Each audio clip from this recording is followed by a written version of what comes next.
জয় শ্ৰীৰাম সীতাৰাম জয় হনুমান ওম তৎসৎ। পৰম শ্ৰদ্ধাৰ অসমবাসী ৰাইজ, আপোনালোকৰ শ্ৰীচৰণত সহস্ৰবা প্ৰণাম জনাই অসমত ধৰ্মৰ নামৰ টনাটনিৰ পৰা সনাতনী কৰিবৰ উদ্দেশ্যে এই ভিডিঅ'টি আপলোড কৰিবলৈ লৈছোঁ। হিন্দুত্ব তথা সনাতন ধৰ্ম ৰক্ষা কৰিবলৈ ভিডিঅ'টি আপোনালোকে যিমান পাৰে শ্বেয়াৰ কৰিব। কিবা বুজি নাপালে 9365210574 নম্বৰত যোগাযোগ কৰিব। এই ভিডিঅ'ৰ জৰিয়তে হিন্দুত্ব, জাতিবাদ নহয় জাতি, শ্ৰীমন্ত শংকৰদেৱ নহয় শংকৰদেৱৰ আদৰ্শ, ধৰ্ম নামত বিভাজন নহয় শ্ৰীমন্ত শংকৰদেৱৰ আদৰ্শৰে বৰ অসম গঢ়োতা, সত্য নহয় অসত্য নহয় সত্য, টনাটনি নহয় সনাতনী, সন্দেহ নহয় নিসন্দেহ, অন্ধকাৰ নহয় পোহৰ, নৰক নহয় বৈকুণ্ঠ, দানৱ নহয় মানৱ, মানুহ নহয় মানৱতা, কেৱল বাহিৰত ৰং নহয় ভিতৰে বাহিৰে ৰং, ভক্ত নহয় বৈষ্ণৱ ভক্ত, অশান্তি নহয় শান্তি, টনাটনি কৰি ছিঙি যোৱা নহয় সনাতনী কৰি সুদৃঢ় কৰা, ৰাম নহয় ৰামৰ চৰিত্ৰ গুণ, কৃষ্ণ নহয় গীতাৰ জ্ঞান, ৰাৱণৰ নহয় ৰাৱণৰ চৰিত্ৰবধ, শিৱ নহয় সদাশিৱ, হিংসা নহয় অহিংসা, মৰীচিকা নহয় বাস্তৱ, দুৰ্গম নহয় সুগম, ইত্যাদি ইত্যাদি আদৰ্শৰ শুভাৰম্ভ। সনাতনী হ'বলৈ শাস্ত্ৰৰ মূল তত্ত্ব জানিবলৈ লাগিব। প্ৰথমে নামঘোষা পদ 199।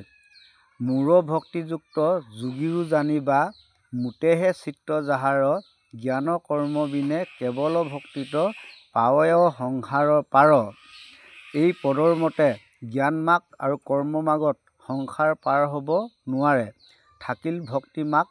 ভক্তি মাৰ্গত ঘোষাত কৈছে 213 নম্বৰ পদত, ৰজোগুণ তমোগুণ যতবৃত্তি, কেৱলে আসুৰী ভাৱ, শুদ্ধ সতবৃত্তি দেৱৰ সম্পত্তি, লৈয়া ভজা কৃষ্ণ পাৱ। এই পদৰ মতে ৰাজসিক তামসিক হৈছে আসুৰী ভাৱ, সতগুণ অৰ্থাৎ চাত্বিকত মৃত্যুৰ পাছত দেৱতা পদ পায়। আকৌ গীতা অধ্যায় 14 শ্লোক নম্বৰ 14-15 মতে সতগুণত তত্ত্বজ্ঞানী দিব্যলোক প্ৰাপ্তি, ৰজোগুণত কৰ্মত আসক্ত মনুষ্য, তমোগুণত পশু আদি জন্ম হয়। গতিকে তামসিক হৈছে পশুতুল্য ধৰ্ম, ৰাজসিক হৈছে মনুষ্য ধৰ্ম, য'ত আশা আৰু অহংকাৰ থাকে, যাৰ দ্বাৰা আনৰ নহয় নিজৰ অপকাৰ হয়। সাত্বিক দেৱতুল্য মনুষ্য ধৰ্ম, য'ত সকলোকে বিষ্ণু জ্ঞান কৰা হয়, য'ত আনৰ সম্পত্তি বা অন্য উন্নতি হিংসা নাই, অহিংসাই পৰম ধৰ্ম। এই তিনিগুণ ব্ৰহ্মা বিষ্ণু মহেশ্বৰ থকালৈকে শেষ নহয়।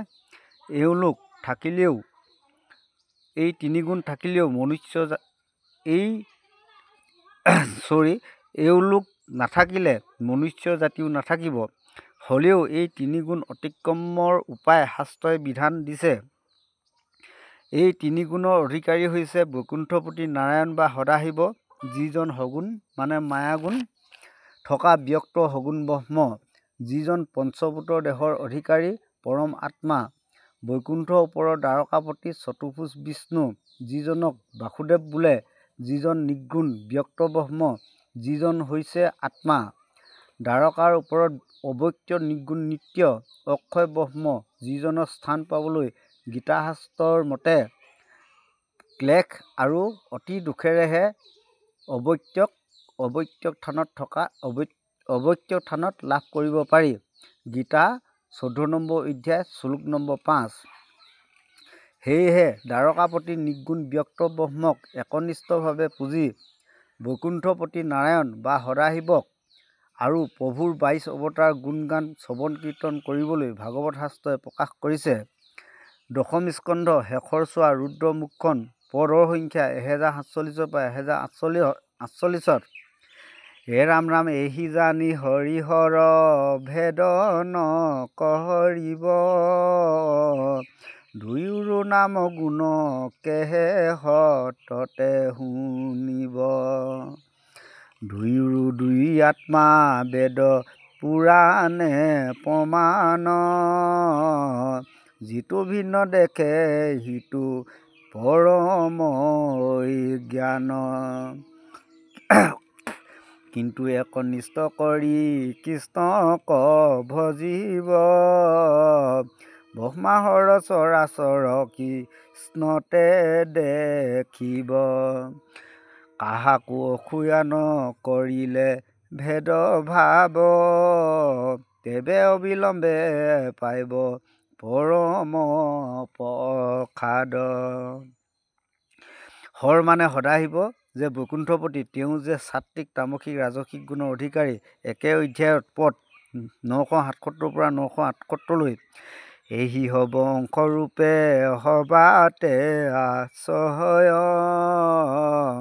শিৱত সমস্তে পুনু ৰূপে প্ৰকাশয় এতেকে ত্ৰিলিংগ শিৱ ত্ৰিগুণ সত্যত সদা শক্তিযুক্ত তান কৰ্ম বিপৰীত ৰজুগুণে সিদ্ধি দেন্ত ভকত জনক শতগুণে তত পথ দেখান্ত লোকত তমুগুণে সংহাৰন্ত দুৰ্জন জনক উপাসকে অনুৰূপে ফল প্ৰকাশক সীতাৰাম বৈকুণ্ঠপতি সদাশিৱ হৈছে এজন ব্ৰহ্মাৰ ৰাজত্ব কালত সেই সদাশিৱ সোঁ অংগৰ পৰা ব্ৰহ্মা বাওঁ অংগৰ পৰা বিষ্ণু আৰু পিঠিৰ পৰা মহেশ্বৰ উৎপত্তি হোৱা প্ৰমাণ 64 নম্বৰ অধ্যায় পদ্মপুৰাণ পতালখণ্ড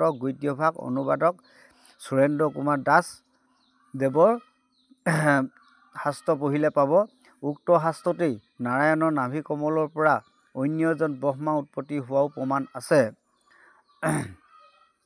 এই সন্দৰ্ভত আগত আপলোড কৰা ভিডিঅ' চালে সবিশেষ জানিব সীতাৰাম পদ্মপুৰাণ ভূমিখণ্ড 70 নম্বৰ অধ্যায় বৈকুণ্ঠপতি শিৱ আৰু বিষ্ণু একেই ৰূপ বুলি জানিব পাৰি দুয়োজনৰ আত্মা ভেদ নাই শিৱ বিষ্ণুৰূপ বিষ্ণু শিৱৰূপ ব্ৰহ্মা বিষ্ণু মহেশ্বৰ এজনা পৰমেশ্বৰ তিনিটা ভিন্ন ৰূপ এই সবিশেষ আপোনালোকে ইয়াত পঢ়িলে পাব বৈকুণ্ঠত দুজন ব্ৰহ্ম সদাশিৱ আৰু নাৰায়ণৰ ৰাজত্বৰ কাহিনী সানমিহলি কৰি থোৱা বাবে পাঠকৰ সমাজত অজ্ঞানতা প্ৰকাশ পোৱাটো স্বাভাৱিক জয় শ্ৰীৰাম মুক্তিকামী পুৰুষে মুক্তিপথৰ উদ্দেশ্যে প্ৰথমে বৈষ্ণৱৰ সংগত শ্ৰৱণ কীৰ্তন কৰি ভগৱানৰ তত্ত্ব ৰহস্য উপলব্ধি তথা মন্ত্ৰপ্ৰাপ্ত হৈ জৰাকালত মানে দাঁত হুলুক পুলুক হোৱা ছাল হুতুৰা হুতুৰ হোৱা লাপুং বুঢ়া কালত এক শৰণ ধৰ্মত একেজন ব্ৰহ্ম তিনি ৰূপ আৰু তিনি স্থানৰ ভিতৰৰ নিৰ্দিষ্ট এক থানৰ এক ৰূপক মন্ত্ৰযুক্ত হৈ ধ্যান কৰা বৰ্ণন পতালখণ্ড পঢ়িলে পাব মুক্তিকামী পুৰুষে প্ৰথমে বৈষ্ণৱৰ সংগত শ্ৰৱণ কীৰ্তন কৰা উপদেশ পাব কীৰ্তনৰ বৈকুণ্ঠ প্ৰয়াণ পদ 35-36 নঙত বৈষ্ণৱ ভক্তজন আৰু এক শৰণীয়া ভক্তজনৰ মাজত আকাশ পতাল পাৰ্থক্য আছে বৈষ্ণৱজনে জীৱনকালত যজ্ঞ দান তপস্যা এইবোৰ এৰিব নালাগে এইবোৰ আত্মাশুদ্ধিৰ বাবে যিমান পাৰে কৰিবহে লাগে গীতা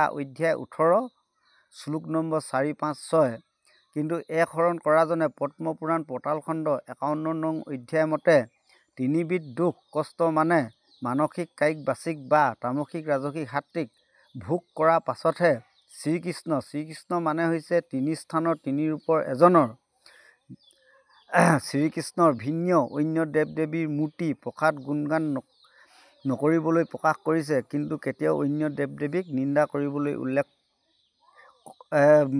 নকৰিবলৈ উল্লেখ কৰা আছে উক্ত অধ্যায় পৰাই ভাগৱত শাস্ত্ৰত শংকৰদেৱে লিখিছে ভাগৱতত হে ৰাম ৰাম উবা নৰলোক হৰি ভজিউক ধৰাইটো উপদেশ এৰাল জাল জীৱ কতকাল জৰা ভৈল পৰবেশ অন্য দেৱ দেৱী নকৰিবা হেৱ গৃহে নপখিবা তাৰ মূৰ্তিও নাচাবা প্ৰসাদো নাখাবা ভক্তি হৈব বিভিচাৰ অৰ্থাৎ জৰাকালতহে মুক্তি কালতহে মূৰ্তি প্ৰসাদ ইত্যাদি ইত্যাদি এৰিব কৈছে। গীতাত শ্ৰীকৃষ্ণই অৰ্জুনক কৈছে, তুমি সকলো ধৰ্ম মানে হৈছে অহিংসা ধৰ্ম, সত্য ধৰ্ম, গুৰুসেৱা ধৰ্ম ইত্যাদি ত্যাগ কৰি এক শৰণ ল'বলৈ কৈছে। গীতা 18 নম্বৰ অধ্যায় শ্লোক 65-66। মাধৱদেৱে ভক্তি ৰত্নাৱলীত কৈছে, হে ৰাম ৰাম গীতাত মাধৱে কহিলন্ত অৰ্জুনত, তেজিও কহ কি ধৰ্ম কৰ্ম তীৰ্থৱত, কেৱলে হৰণ মুত লৈও ধনঞ্জয়, ৰাখিব সবাতে মই নকৰিবা ভয়। অৰ্থাৎ এক শৰণ কৰিলে ধৰ্ম মানে হৈছে অহিংসা ধৰ্ম, অৰ্থাৎ আনৰ উন্নতিত গা নজ্বলা। সত্য ধৰ্ম মানে সত্য অসত্য সেই লাপুং বয়সত ক'বলৈ নাথাকে। গুৰুসেৱা ধৰ্ম মানে হৈছে পিতৃ মাতৃ, শংকৰদেৱ মাধৱদেৱৰ সেৱাও বাদ দিয়া কথা কৈছে। পিতৃ মাতৃ সেৱা কৰিবলৈ সেই বয়সত সেইজনৰ পিতৃ মাতৃ জীয়াই নাথাকে। কৰ্ম বুলি কওঁতে সকলো সকামী কৰ্ম, নিজৰ পেটৰ ভোগৰ নিমিত্তে কৰ্ম এৰিব লাগিব কৈছে। তীৰ্থ বুলি কওঁতে নামঘৰ, মন্দিৰ, কাশী গয়া, শ্ৰৱণ কীৰ্তন কৰা ঠাই, আনকি ভাওনা সবাহো এৰিহে এক শৰণ কৰা প্ৰকাশ পাইছে। আকৌ গীতাত কৈছে সমগ্ৰ অঞ্চল প্লাবিত হ'লে পুখুৰী যিদৰে প্ৰয়োজন নাই, ঠিক তেনেকৈ ব্ৰহ্মনিষ্ঠ মানে এক শৰণীয়াজনৰ বেদ শাস্ত্ৰৰ অধ্যয়ন বা শ্ৰৱণ কীৰ্তনৰো প্ৰয়োজন নাই, অৰ্থাৎ বৈষ্ণৱ নাই। এইটো পাব আপোনালোকে গীতা 2 নং অধ্যায় শ্লোক নম্বৰ 46ত। অৰ্থাৎ বৈষ্ণৱৰ সংগত থাকি ব্ৰহ্মক জনা পাছত এক শৰণীয়াজন একনিষ্ঠভাৱে মন্ত্ৰ ধ্যানত মগ্ন বাহিৰে শাস্ত্ৰ অধ্যয়ন বা শ্ৰৱণ কীৰ্তনৰো প্ৰয়োজন নাই। এক শৰণীয়াজনৰ মৃত্যুৰ পাছত শ্ৰাদ্ধৰ প্ৰয়োজন নাই, কিন্তু বৈষ্ণৱজনৰ ঘৰৰ পৰিয়ালৰ আত্মাশুদ্ধিৰ বাবে যাগযজ্ঞৰ প্ৰয়োজনীয়তা কিন্তু থাকিব। পদ্মপুৰাণ ভূমিখণ্ড মতে শ্ৰাদ্ধ বিপ্ৰবৰ্জিত হ'লে মৃত আত্মাই আহি সেই শ্ৰাদ্ধ ভোগ নকৰি শ্ৰাদ্ধকৰ্তাক অভিশাপ দি দুখ মনেৰে ঘূৰি যায় বুলি প্ৰকাশ আছে। পদ্মপুৰাণ ভূমিখণ্ড 67 নং অধ্যায় সুকৃত দুষ্কৃত কৰ্মৰ বিপাক এই অধ্যায়ত পাব। আকৌ নামঘোষা পদ 171। হে ৰাম ৰাম খৰ পদে ইটো দেহ ক বুলিয়, অক্ষয় শব্দে বহম, দুয়োটো কৰিতো উত্তম নিমিতে প্ৰখ্যাত পুৰুষোত্তম। গীতা 15 নং অধ্যায় শ্লোক 16, 17, 18ত কৈছে, এই জগতত খৰ আৰু অক্ষৰ এই দুজন পুৰুষ আছে, কিন্তু অন্য এজন উত্তম পুৰুষ আছে যাক পুৰুষোত্তম বোলা হয়। এই খৰ, অক্ষৰ আৰু পুৰুষোত্তম এই তিনিজনৰ পমখেদি গৈ আপোনালোকে পাব পদ্মপুৰাণৰ পতালখণ্ডৰ শ্ৰীকৃষ্ণ পাৰিষদৰ বৰ্ণন অধ্যায়ত। উক্ত খৰ, অক্ষৰ আৰু পুৰুষোত্তম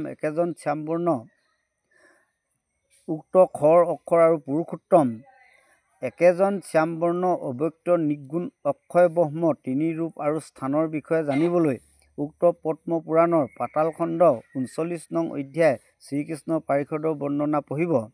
অভাজনৰ 3 বছৰীয়া গৱেষণাৰ অন্তত তথ্য সহকাৰে প্ৰতিবেদন আপোনালোকলৈ ভিডিঅ'ৰ জৰিয়তে প্ৰেৰণ কৰিলোঁ। এই তত্ত্ব জনা পাছত অকল অসমতেই নহয় সমগ্ৰ বিশ্ববাসী টনাটনি ধৰ্মত নাথাকি সকলো সনাতনী হ'বলৈ শিক্ষা দিব। সমাজত টনাটনি ধৰ্ম বিদায় দি সনাতনী হ'লেই অভাজনৰ আত্মাই শান্তি লাভ কৰিব। সদৌ শেষত একেজন ব্ৰহ্ম তিনি ৰূপক প্ৰণাম জনাই শংকৰদেৱৰ আদৰ্শৰে প্ৰণাম জনাই, হে ৰাম ৰাম প্ৰথমে প্ৰণামো ব্ৰহ্ম ৰূপী সনাতন, সৰ্বাৱতাৰৰ কাৰণ নাৰায়ণ। লগতে অসমবাসী ৰাইজলৈ সহস্ৰকোটিবাৰ প্ৰণাম জনাই আজিলৈ বিৰাম লৈছোঁ। জয় শ্ৰীৰাম, জয় হনুমান। ওম তৎসৎ, ওম তৎসৎ, ওম তৎসৎ। ওম নমো নাৰায়ণে ওম নমো ভাগৱতে বাসুদেৱায় ওম বিষ্ণুৱে নমঃ ওম